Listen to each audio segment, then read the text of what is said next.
Welcome to my latest case, The Curse of Blackmoor Manor. To start, choose Junior or Senior Detective. If you're new to adventure games or need some help, choose Gameplay Overview. Dear Ned, greetings from jolly old England. Although right now I'm not so sure about the jolly part. That's because I'm on my way to Blackmoor Manor, where the daughter of one of our neighbors is living. The daughter, whose name is Linda, recently married Hugh Penbelin, a British diplomat. Hugh travels a lot, so the only people at the manor with Linda are Hugh's aunt, Mrs. Drake, and Hugh's 12-year-old daughter, Jane. The thing is, ever since Linda moved into the manor, her health has gone downhill. She's practically bedridden, and no one seems to know why. Her mother is convinced something is terribly wrong and wants me to find out what. So here I am, about to be dropped off at a huge centuries-old mansion in the middle of a dark, foggy moor. I can't tell whether the butterflies in my stomach are because I'm excited or just a tad creeped out. Talk to you soon. I hope. Nancy. Night, miss, and good luck.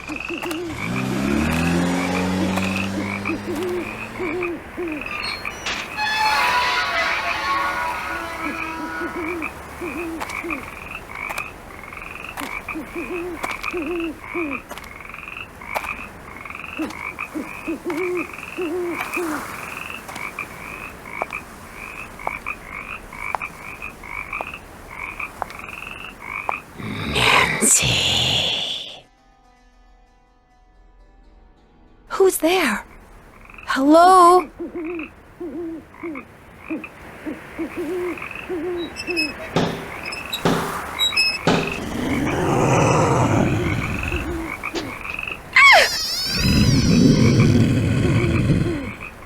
There's something out there!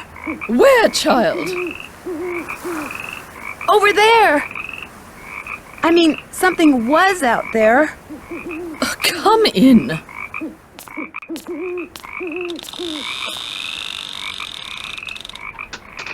I'm Mrs. Drake. I take it you are Nancy Drew? Yes, and I really did see something, Mrs. Drake. I heard something, too. Oh, people are always seeing and hearing things on the moor at night, especially you Americans. Why don't you just go on up to your room? It's the one with the moon on the door.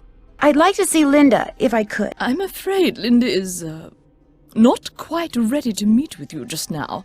But please, come see me after you've unpacked. I'll be in the conservatory. All right, thank you.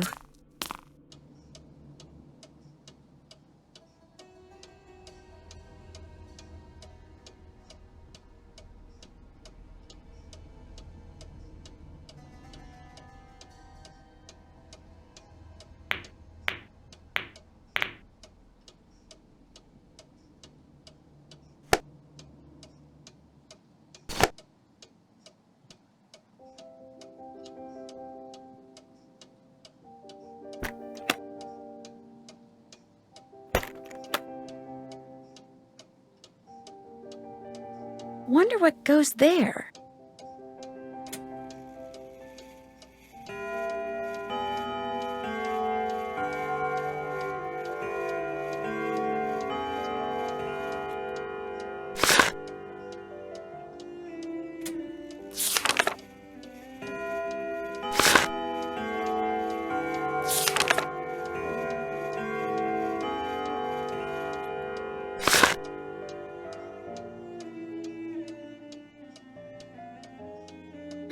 A tripod. For a camera, maybe?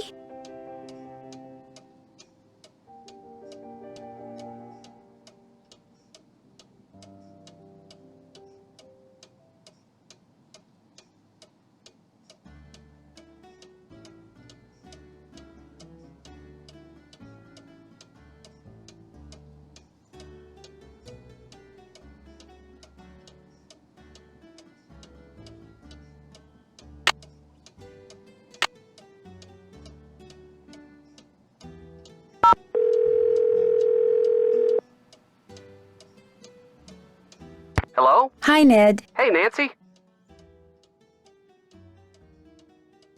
Just wanted to let you know I got here safely. So how's Blackmoor Manor?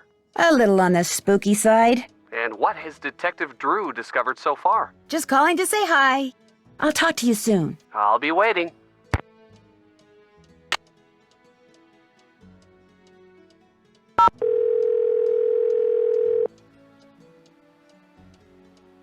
You have reached the Petrovs. No one can come to the phone right now. Feel free to either leave a message or call back. Thank you. Hello, Mrs. Petrov. It's Nancy Drew. I just arrived at Blackmoor Manor. Why don't you give me a call when you get the chance? Bye.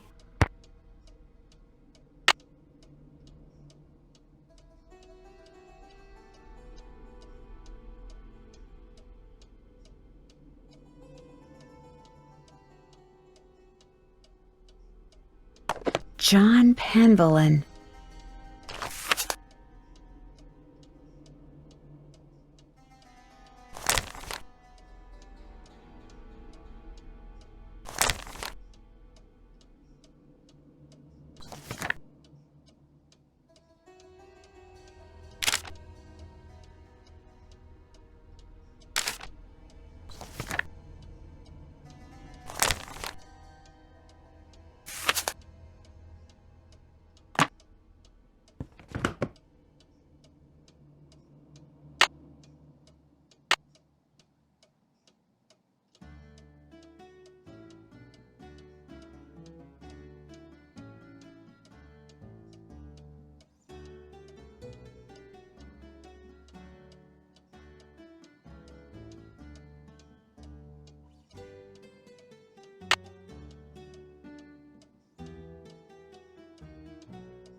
Oh, Ethel, do I have to learn this? Yes, I'm afraid you do. If I do well, can we play a game? Yes, but only in French. Oh.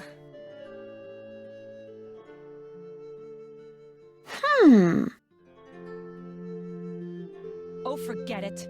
Stay in Italy as long as you want, then. Some kind of husband you're proving to be. It's not all in my head. Don't bother.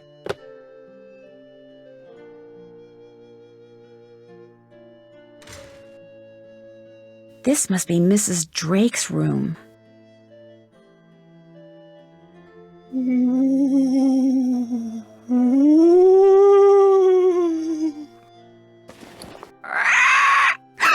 Oh, it's just a parrot. Scared ya? No, you didn't. Did you? Did you? What's your name? Lolo, Lolo, Lolo, Lolo, Lolo, Lolo. Okay, I get the point. Lulu. Lolo, Lolo, Lolo, Lolo. Do you by any chance know Latin? Quiste rogavit, bene vidi vici, semper ubi sub ubi, morituri status. I'll take that as a yes. Would you mind translating something for me? Fire away. Aequinoctium vernum. The longest day of the year is solstitium, the summer solstice. The shortest day is bruma, the winter solstice. Equinoctium vernum is a spring equinox. Equinoctium autumnalis is a fall equinox. Day equals night. Lulu's always right.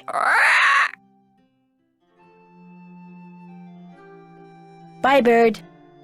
Lulu. And the winner is Lulu. I need the key. Who's the pretty bird in the mirror? Who's the pretty bird in the mirror?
Looks like John Penvellin may have developed some of the plants that are in here himself.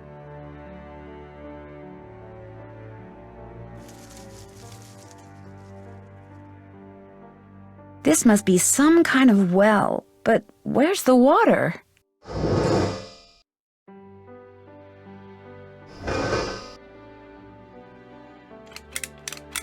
Doesn't work, probably because the well's empty.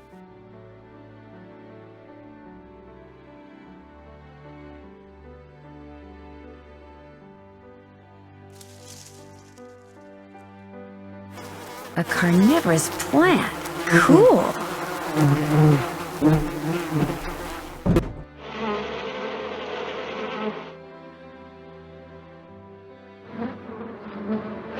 All settled in?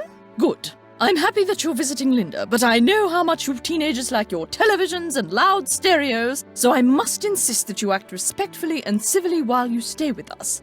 Since my nephew Hugh is away on business, I am in charge of this household, and if there's one thing I cannot stand, it's noise. Hugh's daughter Jane is staying with us and would very much like to meet you, but please try not to distract her. She has her studies and mustn't be disturbed during her lessons. Is anyone else staying here? We do not have any permanent house staff, if that's what you mean. The Penvellins have always been self-reliant. We get on quite well without being continuously mollycoddled by a squadron of insipid, gossiping ne'er-do-wells. Now, we do have 2 other house guests, a Mr. Nigel Mukherjee, who is researching the Penvellin family history in the library, and Ethel Bossany, Jane's tutor. Do you know what's wrong with Linda? Oh, Linda simply needs some time to adjust to her new living situation. England is not the United States. We do things differently, or should I say properly, here. The doctor believes it's just a case of nerves. Her mother told me she refuses to let anyone see her. Is that true? I don't know, and the doctors don't know. No one seems to know anything. All I've been told is that Linda is unwell and that in her stead, I must look after matters. Now, please, I really do not have time to entertain you. You may have the run of the house, but do not break anything, and refrain from mucking about with items that aren't yours. 2 rules Jane seems incapable of following. And before I forget, our kitchen is being remodeled, so our dining situation is rather unorthodox.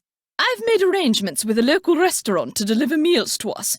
There should be a programmed number for them on the phone in your room. Feel free to order whatever you'd like. This conservatory is very beautiful, but why isn't there any water in the well? I'm not quite sure. We never really used it, but it was always full of water. That is until my brother died, and then it just dried up. Most of these plants were brought over by my grandfather. He was quite the adventurer. I remember when he brought back Lulu from the Amazon. At first, Mother wouldn't allow us to play with it because it had picked up too many unsuitable words from sailors, but it gradually learned proper manners. I'm concerned about that thing I saw outside. It was purely your imagination, unless you saw a stray dog. But I will not countenance any histrionics about this issue. We have enough to worry about with Linda. And please do not get any ideas about going outside to investigate. I do not want you tracking mud all over this house. Can you tell me about Lulu? Lulu is a very old parrot. She must be over 80 years old. Please be very careful with her, especially if you feed her.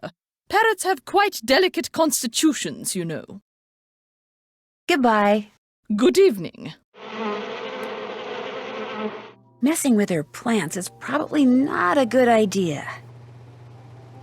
Do you have allergies, Mrs. Drake? Oh, yes. Hay fever. Although I'm not at all sure what's worse, my allergies or that medication. It makes me feel as if I'm about to float right out of my shoes.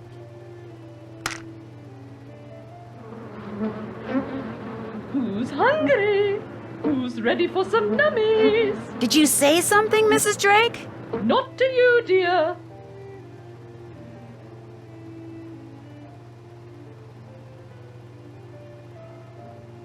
A spot of fish fertilizer. That's what you need.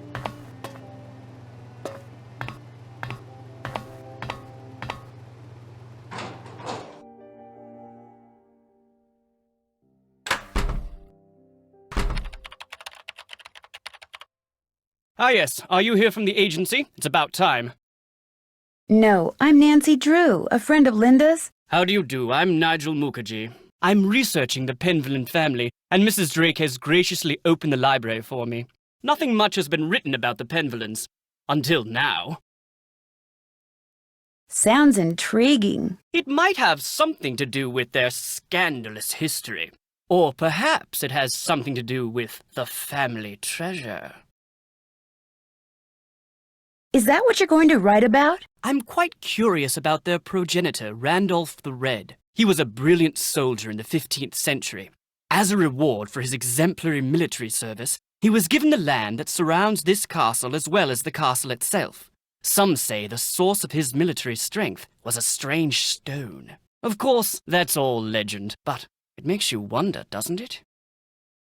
Are there any other interesting people in the Penvillen family? There are several skeletons rattling about in the Penvillen closet.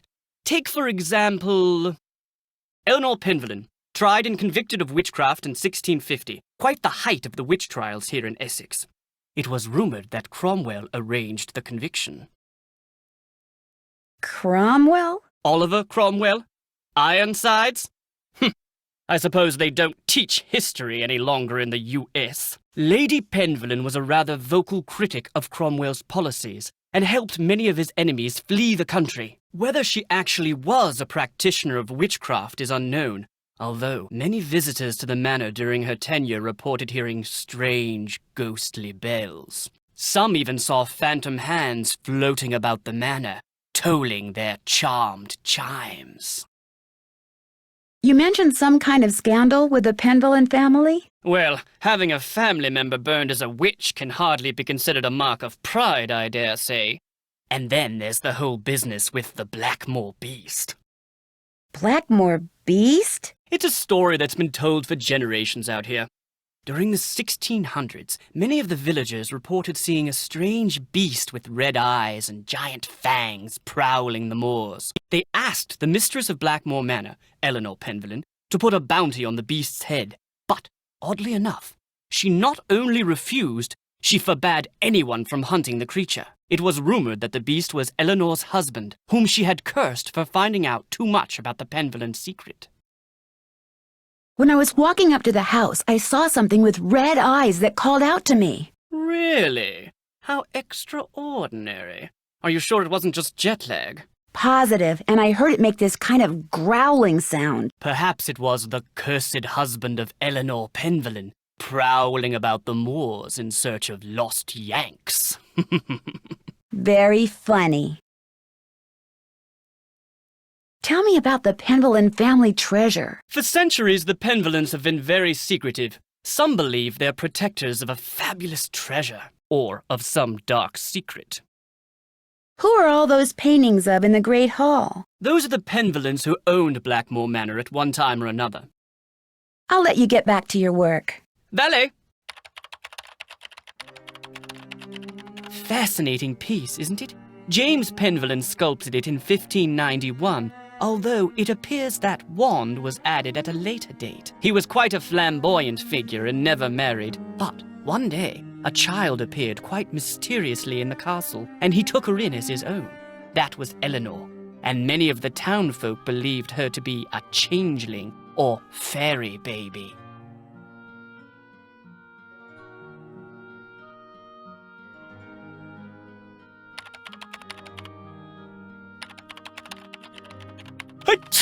À tes souhaits. Merci. Do you mind if I use this computer? No, not at all. But it's very old. Feel free to use mine if I'm not here. Who's Alan? Alan Penvillen was a noted researcher in computers and languages. Jane let me into his computer, but there was nothing much of interest on it. What's the password? I'm not sure.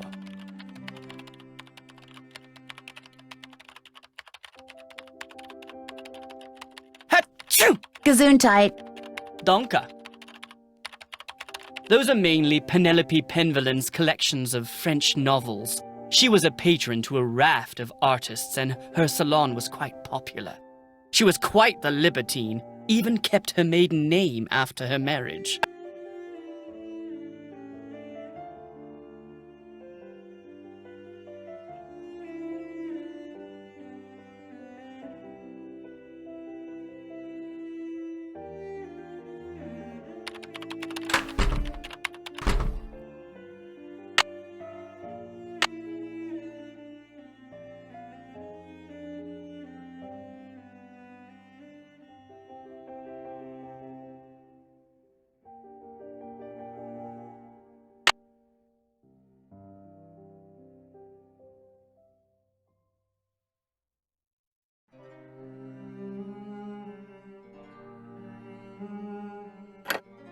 I need the key. I'm afraid we're busy.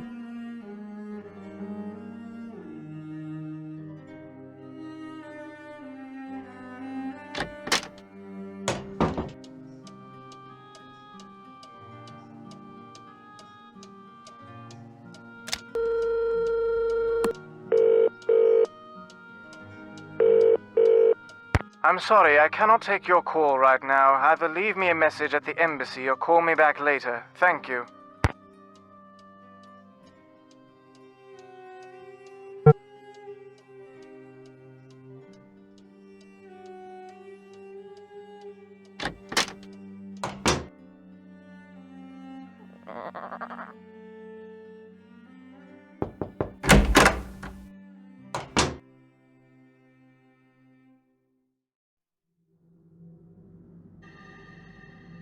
Linda?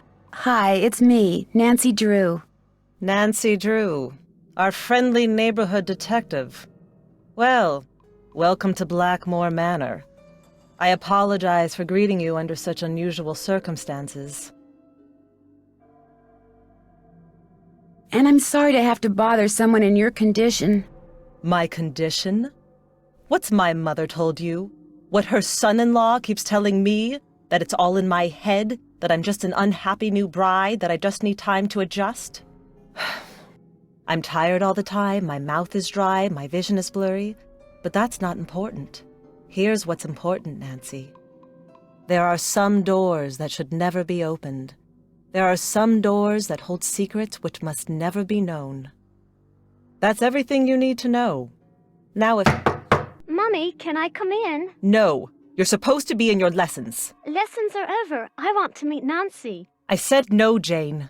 Okay. That was my stepdaughter. She can be such a pest sometimes. Anyway, I understand you feel an obligation to my mother, but trust me, there's nothing you can do. You're welcome to stay, but I strongly recommend that you go home as soon as possible. Please, Linda, just tell me what's wrong. Linda? Okay, I'll let you rest. But I'll be back. I'm here for you if you need me.